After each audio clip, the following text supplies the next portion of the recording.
The kids went to private schools. He inherited a fortune from Warren Delano, his father, who was the American opium king of China. If you scratch anyone with the name Forbes in their name, John Forbes Carey, Secretary of State John Forbes Carey. That's the present Secretary of State. Yes, sir. You'll find opium money. His great-grandfather was an opium dealer.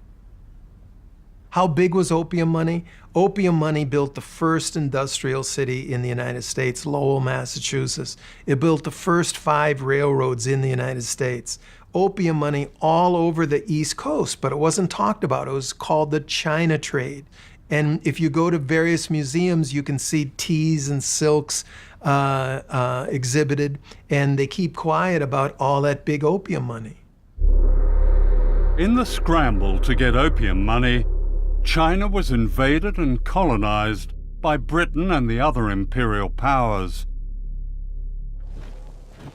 Foreign armies grabbed whole swathes of China. This is the American army in Tiananmen Square, Peking, in 1900.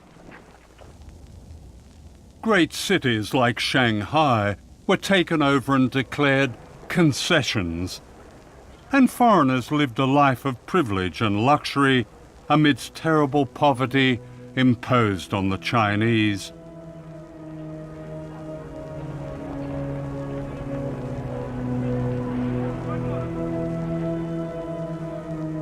A resistance, known as the Boxer Rebellion, was put down with a savagery. This rape of China set the tone for how China was perceived in the West well into the 20th century. This is the distinguished historian Theodore H. White, an advisor to the White House, speaking in the 1960s. Perhaps China is too vast to be governed by mercy. Yet if Chinese mind craves order, they must be brought to recognize they are the biggest factor in the world's disorder. And we must untangle the madness of their mind. The most difficult task in the world is to reach the minds of men who hate you. What White was really complaining about was the loss of a China that the Imperial West could dominate, and the defeat of General Chiang Kai-shek, who with his famously powerful Christian wife, Mei Ling-sung, guarded America's interests in China.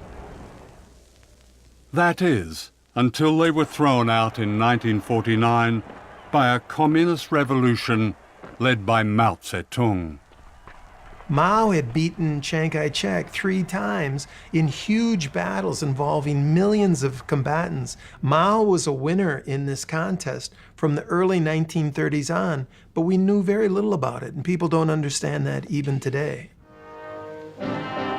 Shanghai hears the message clearly as foreign businessmen board up their shops. Go now, go quickly, for communism marches. Take what you can, but flee.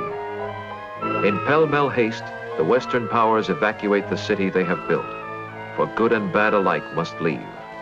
The businessmen come for profit, as well as missionaries come to heal, must say goodbye, as out the Yangtze steams the last of Western influence, and farewell to a century.